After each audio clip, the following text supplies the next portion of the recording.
Hello everyone, my name is Shizhe Zhao. I'm going to present this work, the banded suboptimal path planning with compressed path databases. We study the shortest path problem, where the graph is two-dimensional grid map. Each cell has up to 8 neighbors, 4 streets, 4 diagonals, and corner cutting is not allowed. In the right picture, you can see that we cannot move from S to cells marked with X's because the corners are blocked by the obstacle in the middle. What are CPDs?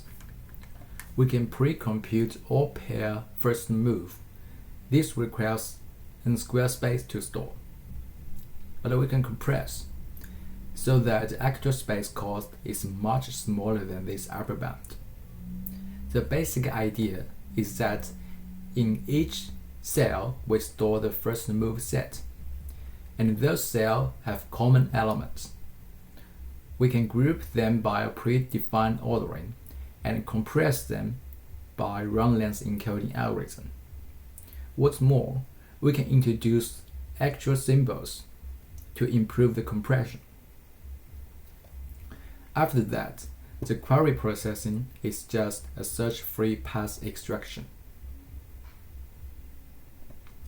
Our contribution is banded suboptimal CPD. The motivation is that existing approaches have achieved good compression and are hard to improve. So we consider the trade-off between space and suboptimality. The idea is that for each node, we only store first move data for a subset of grid node C, called centroid. In other words, the first move matrix from n times n to n times c. And each node I belongs to a centroid Ci.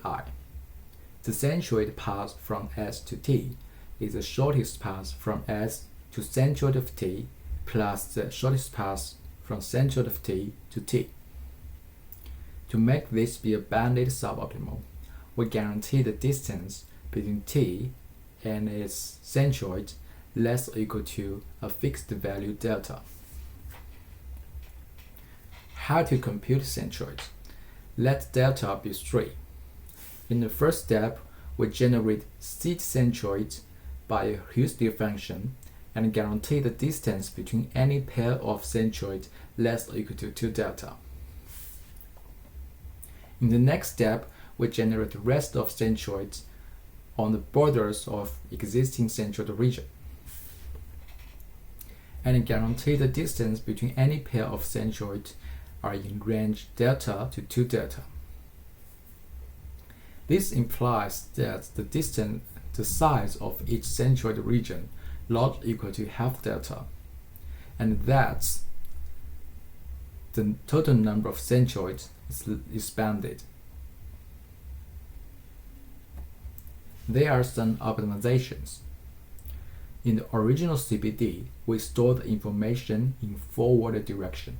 Say for the entry ij, we store the first move from I to j. But we can store this in reverse direction. Say we store the first move from j to I.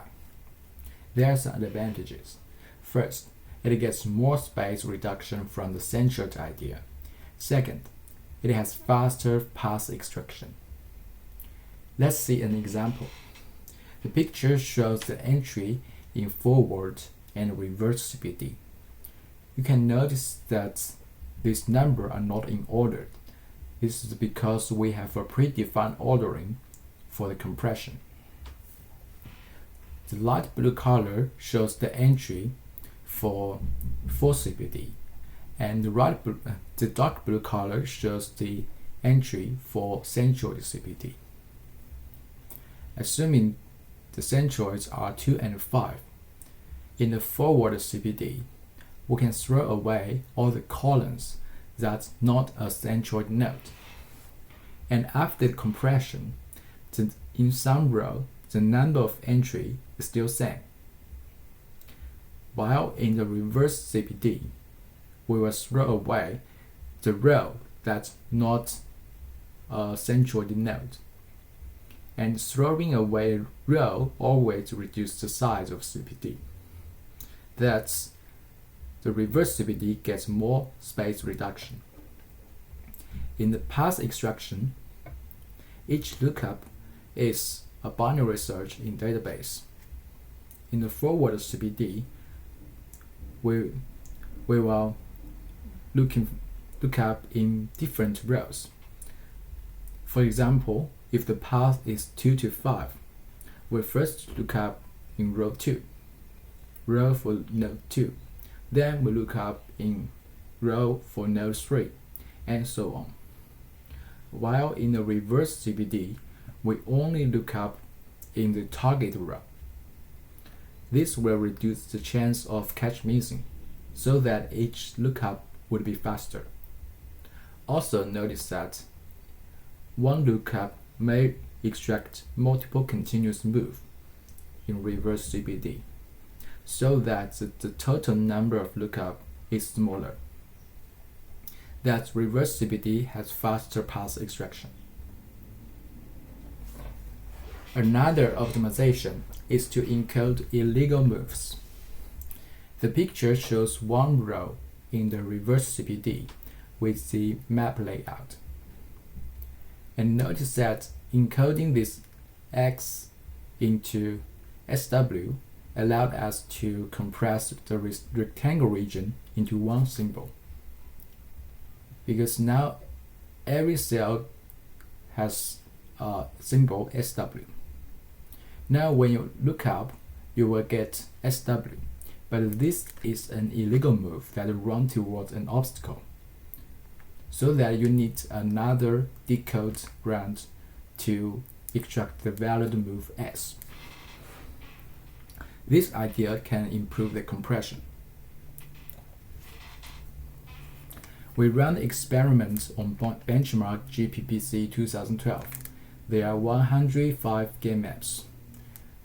We tried data from 0 to 64. And our competitor is the original 4 CPD, right as forward 0. We evaluate the size reduction ratio by size of original CPD divided by size of centroid CPDs. Here is the result.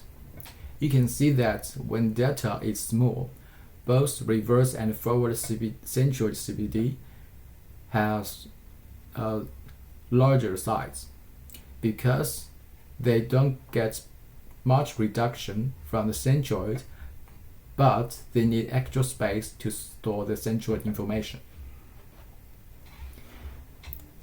And when data becomes large, both the reverse and CPD and the forward CPD becomes smaller, and with data larger to 8, reverse is smaller than forward.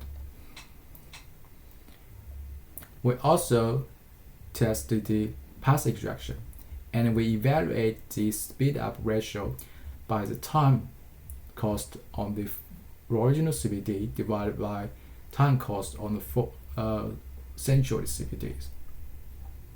And we can see that both reverse and forward CPD are faster than the original CPD because they have smaller size. And reverse is faster than the forward because of the optimization. In conclusion, reverse CPD shrinks more aggressively and eventually overpassing the forward CPD. And reverse CPD are faster on the path extraction. In future work, we can improve the compression of reverse CPD, or use suboptimal CPD as an admissible heuristic in search.